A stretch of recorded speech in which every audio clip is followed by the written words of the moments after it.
Welcome back, everyone.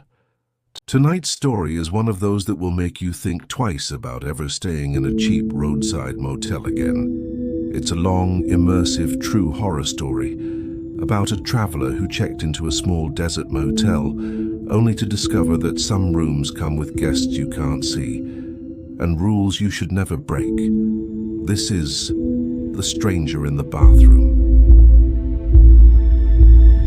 At 3 in the morning, I woke to the sound of water running in my bathroom. When I finally opened the door, steam poured out into the room, and hanging from the rack was a set of wet clothes that weren't mine. I want to be clear about something before I start this story.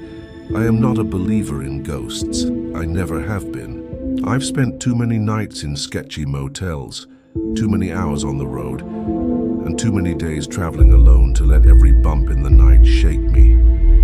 If you've ever done long road trips, you know what I mean. Fatigue does things to you. It makes shadows look like figures. It makes a floor creak sound like footsteps. It makes your own reflection feel like it is watching you when you are not paying attention. But what happened that night in New Mexico wasn't fatigue. It wasn't a trick of the mind. It wasn't something I could wave off later as paranoia. It was real, and it's haunted me every single day since. It was October, late in the month, when the trip began. The weather was still holding out in California, but I knew the further east I went, the colder it would get. I was relocating for work, leaving behind the Pacific coast for a new start in Tennessee. I could have flown, sure, but I wanted the drive. A final stretch of solitude before a new chapter. I had it all planned out. Each day I'd drive 6 or 7 hours, then stop at some cheap motel along the route. I wasn't picky. If the place had a lock on the door and a bed that wasn't crawling with bugs, it was good enough for me.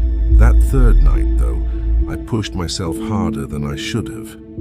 I'd gotten a late start that morning, and by the time the sun went down, I still had a good couple hours to go before reaching the next major town. I told myself I'd keep driving until I saw a vacancy sign. For the next hour, the highway was pitch black. No streetlights, barely any traffic, just desert stretching out on either side of me, flat and endless, with the occasional dead tree silhouetted against the horizon. My headlights carved a narrow tunnel through the dark, and the longer I drove, the more it felt like I was the only person left in the world. Then I saw it. A neon sign flickering in the distance, faint but unmistakable. Motel. I pulled off at the exit and followed a cracked asphalt road to a squat, single-story building. Its paint might have once been cream-colored, but years of sun and neglect had left it faded and peeling. A few cars sat scattered in the lot, old pickup trucks mostly, but otherwise the place was quiet. I remember thinking it was almost too quiet.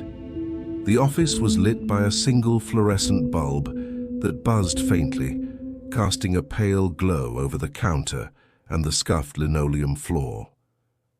Behind the desk sat a woman in her mid-50s, maybe older. Her hair was streaked grey, pulled back into a loose bun, and she had the kind of face that looked permanently tired, like she hadn't had a good night's sleep in years. "Evening," I said, trying to sound casual. She didn't respond right away. She just looked me over, like she was sizing me up. Finally, she reached under the desk, pulled out a clipboard, and slid it toward me. "Sign in," she said.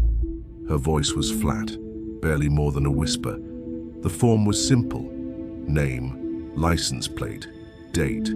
She didn't ask for ID, didn't ask how long I'd be staying. When I handed it back, she gave me a brass key attached to a cracked plastic tag with the number 5 written in faded black marker. "Rooms around the side," she murmured. Then, after a pause, she added, "Most folks don't like stopping here at night." The way she said it made my skin prickle, like it wasn't just an observation, it was a warning. I tried to play it off with a half smile. "Guess I'm not most folks." She didn't smile back. My room was near the end of the row, tucked into a corner where the building bent into an L shape. A single light above the door flickered, throwing shadows that seemed to lurch and stretch across the cracked pavement. The lock clicked after a couple of tries, and the door creaked open on squeaky hinges. The room smelled faintly of cleaning solution, layered over something musty that lingered in the carpet.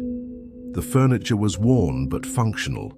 A queen bed, a dresser, a little table with one chair, and a television that looked like it hadn't been updated since the late 90s. A single window faced the parking lot, covered by heavy curtains that didn't quite reach the edges, leaving thin slivers of darkness. And then there was the bathroom. It sat in the far corner of the room, behind a closed door with a tarnished brass knob. From where I stood, I could see the faint outline of the sink and mirror through the narrow crack between door and frame. I didn't open it right away. Instead, I tossed my bag on the chair, locked the door behind me, and sat on the edge of the bed. The springs sagged under my weight, groaning faintly. For a while, I just sat there in the silence, listening. It was a strange silence, heavy in a way I can't quite explain. No traffic outside, no TV on in the neighboring rooms, not even the hum of a vending machine. Just stillness. I tried to brush it off. Long drive, late night, unfamiliar place. I was just wound up. I must have fallen asleep without meaning to, because the next thing I remember was waking up in darkness. My phone screen told me it was 3:07 a.m. For a few seconds, I lay there disoriented. The room was still, the only sound the faint rattle of the old air conditioning unit. Then I heard it, the hiss of running water. I sat up instantly, my pulse kicking up. It was subtle at first, almost blending into the hum of the AC. But as I focused, it grew clearer, the sound of water rushing steadily. It was coming from the bathroom. I knew for a fact I hadn't touched the shower. I hadn't even opened that door since I checked in. Slowly, I swung my legs over the side of the bed. The carpet felt damp in spots, like it had absorbed years of spilled drinks and mop water.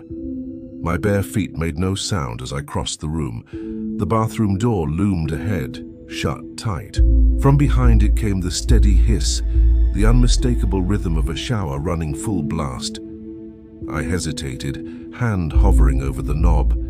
That's when I noticed the faintest line of light spilling from the crack beneath the door, shimmering faintly in the steam. I swallowed hard and gripped the knob. The metal was damp. With a deep breath, I twisted it and pushed. The door swung open, and a wave of hot, humid air rolled out, clinging to my skin. The mirror above the sink was completely fogged over, droplets of condensation running down its surface. The tiled floor was slick with water, a thin puddle already spreading toward my bare feet. The shower curtain was drawn tight, billowing slightly with the pressure of the water pounding against the tub. Steam poured out in thick clouds, filling the small room. My heart pounded as I reached out and yanked the curtain aside. The shower was empty. Water blasted down onto the tiles, spraying in all directions. I shut it off quickly, the squeak of the knobs echoing in the cramped space. For a long moment, I just stood there, breathing hard, staring at the tub. That's when I saw them. Hanging neatly on the towel rack by the door was a set of clothes. Not mine. A pair of jeans, dark and dripping wet, cuffs heavy with water, a button-up shirt plastered to itself, soaked through, and beneath them, on the floor, sat a pair of boots caked with mud, leaving a small pool of dirty water on the tile. I stumbled back, my chest tight. I hadn't put those there. Nobody had been in my room. Nobody could have. The steam swirled around me, curling through the open doorway into the main room. And in that moment, I swear I felt it. The distinct, suffocating presence of someone else in that bathroom with me. I didn't go back to sleep that night. I couldn't.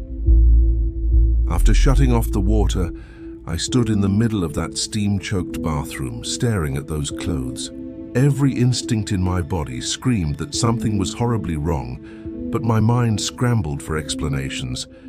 Any explanation that didn't mean what I was beginning to suspect. Maybe the motel staff had left them there.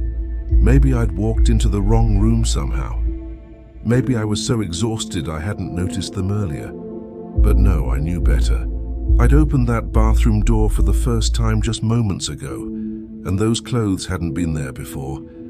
And if they had been, why were they still soaking wet? The mirror cleared just enough for me to catch a glimpse of myself. My reflection looked pale, drawn, almost like a stranger.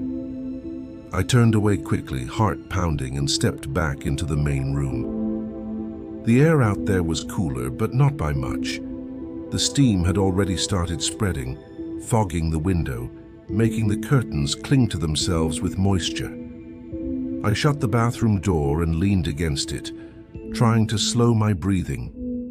That was when I noticed the smell. At first it was faint, almost buried under the chemical tang of motel cleaner, but as the steam thickened, it grew sharper. Damp earth, rotting wood, the unmistakable stench of wet soil clinging to old fabric. It was coming from the clothes. I gagged, pulling my shirt up over my nose. I needed to get them out of the room, throw them away. Something. But I couldn't bring myself to open that bathroom door again. Not yet. I sat on the bed, clutching the brass key in my palm like it could protect me. Minutes stretched into hours. The motel was silent except for the occasional groan of pipes somewhere in the walls, the faint hum of the AC, and the irregular drip of water still leaking from the bathroom. Every sound made me flinch. At one point, I thought I heard footsteps outside my door. Slow, deliberate steps across the pavement, right past room 5. I held my breath, straining to listen, but when I finally peeked through the gap in the curtains, the parking lot was empty. The clock on my phone crawled past 4:30, then 5 hours. The sky outside lightened by degrees, from deep black to bruised purple, until finally the first weak rays of dawn spilled across the horizon. Only then did I feel brave enough to open the bathroom door again.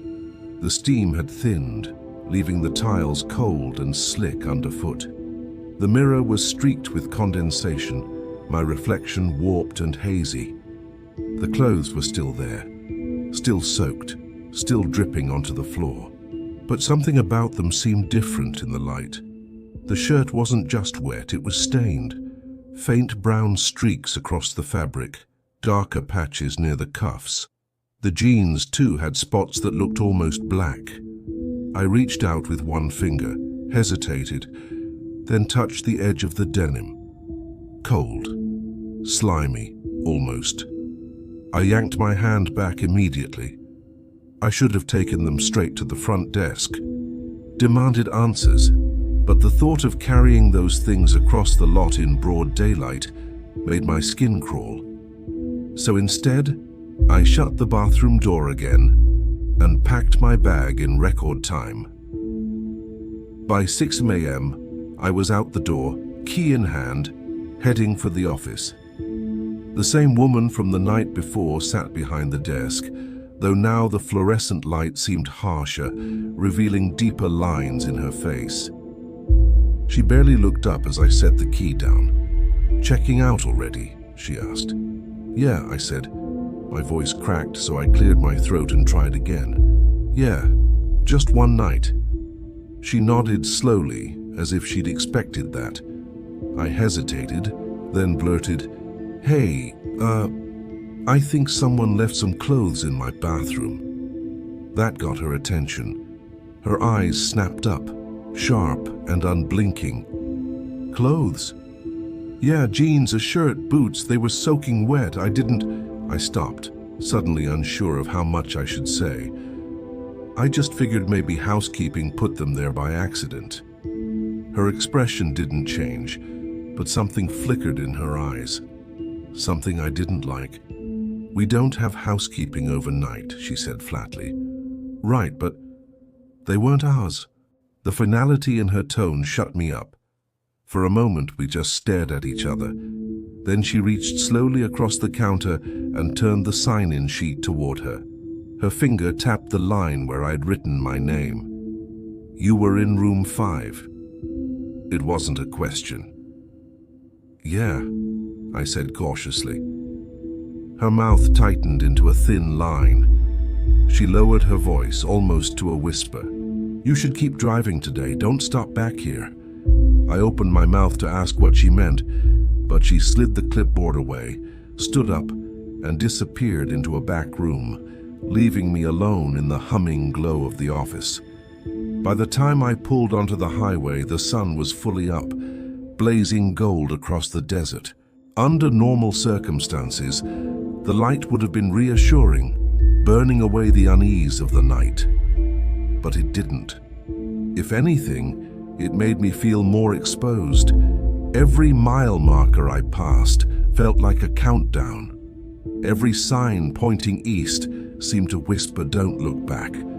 But no matter how hard I tried, I couldn't shake the image of those clothes hanging in the bathroom, dripping, stained, waiting. I drove for hours, stopping only for gas. By mid-afternoon, my eyes burned with exhaustion, but I couldn't bring myself to rest. Not after what the clerk had said. It wasn't until night fell again, an entire state away, that I finally pulled into another motel. This one was newer, cleaner, better lit. The staff actually smiled when I checked in. But when I walked into the room, the first thing I did was open the bathroom door. Empty. No steam, no clothes, just a clean shower and a folded towel. I should have felt relief. Instead, I felt watched. I told myself it was fine. I told myself last night had been a fluke, some weird prank or misunderstanding. But deep down, I didn't believe it. That second night, I left the bathroom light on and the door wide open. I lay on the bed, fully dressed, staring at the ceiling, listening for any sound of water. Midnight passed. 1 a.m., 2 a.m. Silence. But just before 3, I felt it. Not sound, not sight. Something else. The air shifted, grew damp. My skin prickled with cold, even though the AC hadn't kicked on. And then, faint, almost imperceptible, the smell of wet earth. I sat up, heart pounding, eyes fixed on the bathroom. The light flickered once, twice, and then the shower turned on. Full blast. Water gushed against tile, echoing into the room. Steam began to curl out through the doorway, thick and white, swallowing the light.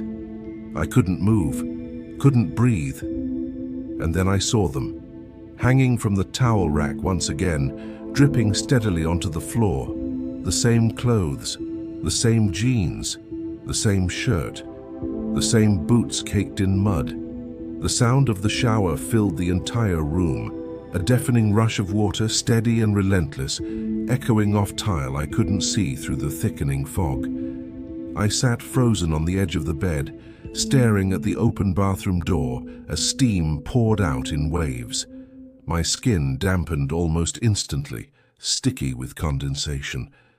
I wanted to move, to run, but my body wouldn't obey. It was as if the air itself had turned heavy, pressing me down. The smell hit next, stronger than the night before, soil, decay. That raw, earthy stench of something pulled from the ground and left to rot. The clothes hung exactly as they had before. Jeans, shirt, boots, dripping steadily. Each drop hitting the tile seemed louder than the roar of the shower. I swallowed hard. My voice came out in a whisper. "Who's there?" No answer. The water didn't falter. The steam didn't shift, but the air grew colder. I forced myself to stand, my legs trembling. Every instinct told me to get out, grab my bag, my keys, and run. But some other pull, dark and irrational, made me take a step toward the bathroom instead. The steam curled around me like fingers. The closer I got, the more the mirror over the sink came into view. fogged but faintly reflective. Shapes flickered in it, shadows that didn't belong to me. I froze just before the threshold. The dripping clothes shifted, not much, but enough to notice. The shirt swayed gently as if brushed by an unseen hand. My heart stuttered. I reached for the doorframe to steady myself, but the wood was slick, wet with condensation. My fingers left streaks on it. I don't know what possessed me, but I stepped inside. The temperature dropped instantly, like walking into a freezer. My teeth almost chattered as the dampness sank into my clothes. I reached for the shower handle, and that's when I saw it. A handprint. On the fogged mirror. Not mine. Too large. Pressed hard, the streaks of each finger visible. I stumbled backward, nearly slipping on the tile. The clothes swayed again, dripping faster now as if freshly soaked. And then the shower cut off. Silence slammed into the room so suddenly it rang in my ears. Steam drifted lazily, but without the roar of water it seemed too thick, too heavy. I couldn't see the far wall anymore. I backed out, heart hammering, and slammed the bathroom door shut. I barely had time to breathe before a sound rattled through the silence. Knock, knock, knock, from inside the bathroom. I stumbled backward, eyes locked on the door.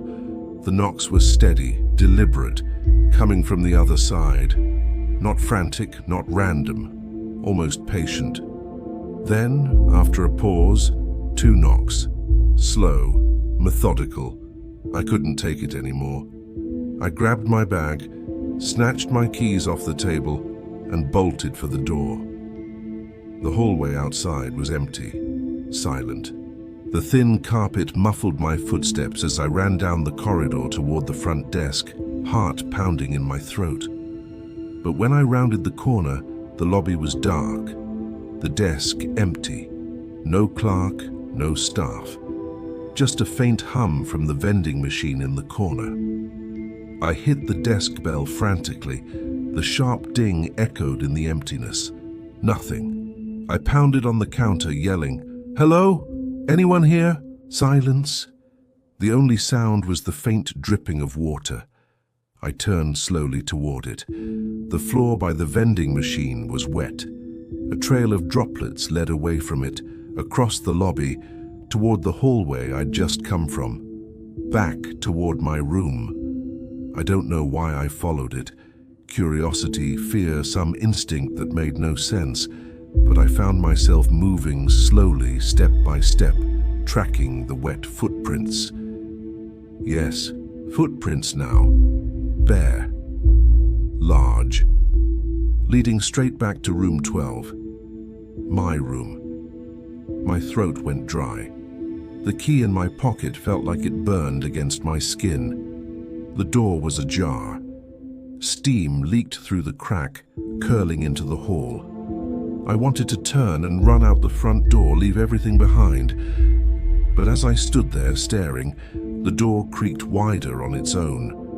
The light inside flickered, and then I heard it, a voice faint, gurgling, like someone speaking through water, my name. It said my name. The fear broke something in me. Instead of running, I shoved the door open and stormed inside, adrenaline flooding my veins. The room was drenched in steam, thicker than ever. The bedspread was soaked, the carpet squished underfoot. The bathroom door was wide open now, the shower blasting again. And standing just inside the bathroom was a figure, tall, broad, clothed in dripping denim and flannel. Water streamed down his face, though his features were blurred, like I was looking at him through warped glass. He didn't move, didn't speak. Just stood there, one hand gripping the doorframe. I stumbled back, fumbling for the doorknob behind me, but my hand slipped. It was slick with condensation. The knob turned, but the door wouldn't budge.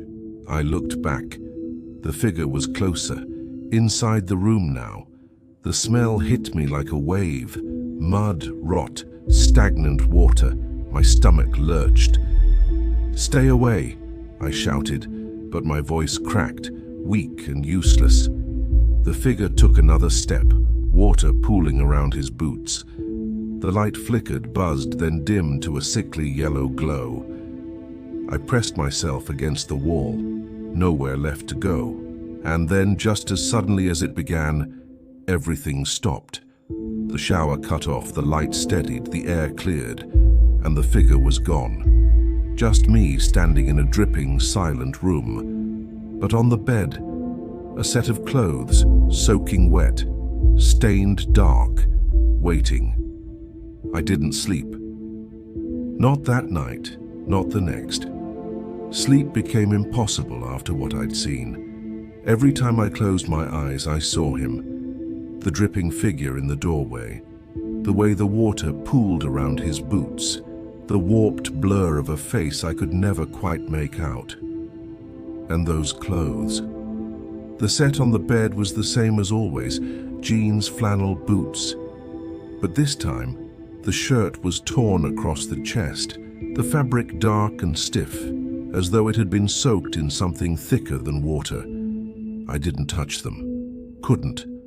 I backed out of the room, bag in hand, and left everything else behind. The night clerk was still absent. The lobby dark, silent. So I left the key on the counter and walked out into the cool desert air. The highway stretched before me, endless black under the stars. I drove until the sun came up, but the clothes came with me.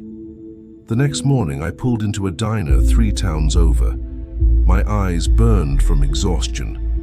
My hands shook around the chipped coffee mug the waitress set down in front of me. But when I looked toward the window, I froze. There they were, hanging across the back seat of my car, visible through the glass. Jeans, flannel, boots, dripping steadily onto the upholstery. I dropped my coffee and staggered outside. My hands fumbled with the door handle, but when I yanked it open, the seat was empty. Dry, no clothes, no water, nothing. Still, the smell lingered.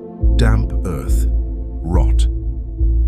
The waitress asked if I was okay when I came back in. I told her I hadn't slept, that the road was getting to me. She gave me a sympathetic smile and said, "These highways will do that. Play tricks on you." But the look in her eyes was wary, like she didn't believe it either. I tried everything. I stayed in nicer motels, well-lit hotels, even a 24-hour rest stop once. But every night around 3 a.m., I heard it. The shower turning on. The steady drip of water. And when I forced myself to look, the clothes were there, always waiting.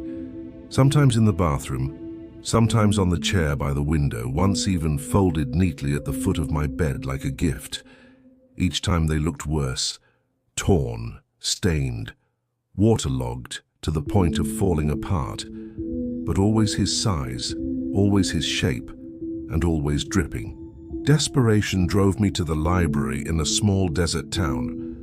The computers there were ancient, but I used them anyway, combing through old newspaper archives, local legends, anything I could find. It didn't take long. Motel drownings, not many, but enough. Scattered over decades across different states, always the same pattern. Travelers alone, bathrooms filling with steam. No sign of forced entry. And in every report some mention, sometimes just a single line, about wet clothes left behind. Jeans, flannel, boots. No suspect was ever caught. No explanation ever given. But the deaths kept happening. I don't know why I went back. Maybe I thought I'd find answers. Maybe I thought confronting it where it began would break whatever hold it had on me. But a week later, I found myself pulling back into that same desert motel. The neon sign buzzed faintly. The lot was nearly empty. Room 5 was waiting. The same clerk was behind the desk. When she saw me, her face went pale. "You shouldn't be here," she whispered. "I need to know," I said. "What is it?" Her eyes darted toward the empty hallway. She lowered her voice. "Some things don't stop once they start." You checked in. That's all it takes. My stomach dropped. You mean... She didn't answer, just pushed the key toward me. Room 5.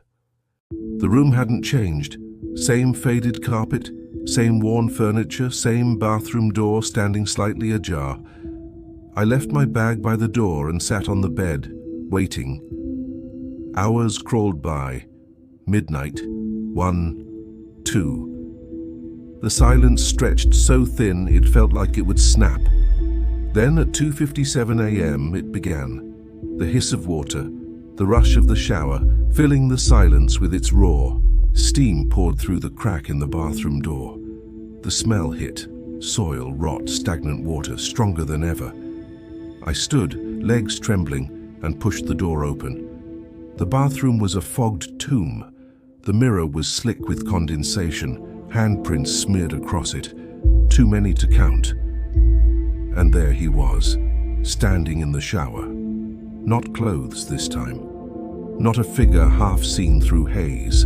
A man, tall, broad-shouldered, head bowed, water cascading down his hair, his face, his soaked shirt clinging to his body. His boots scraped against the tile as he stepped out, water streaming off him, leaving dark trails on the floor. I backed away, heart slamming against my ribs, but he followed. His eyes lifted to meet mine, cloudy, pale, like glass marbles half buried in mud. And then he spoke. Not words, not really. Just a sound wet and choking like lungs filled with water. But I understood. You're next. The lights flickered, buzzed, and went out. Darkness. I don't know how I got out. When I opened my eyes again, I was on the side of the highway, dawn breaking across the desert. My car was parked beside me, my bag was in the trunk, but my clothes were soaked. And in the back seat, neatly folded, waiting for me, a second set of jeans, flannel and boots, not mine, dripping. If you enjoyed this one, be sure to like the video, and it really helps out the channel. And subscribe for more true scary stories just like this one. And tell me in the comments, what would you have done if you heard the shower turn on by itself at 3 a.m. Thanks for listening, and as always, stay safe out there.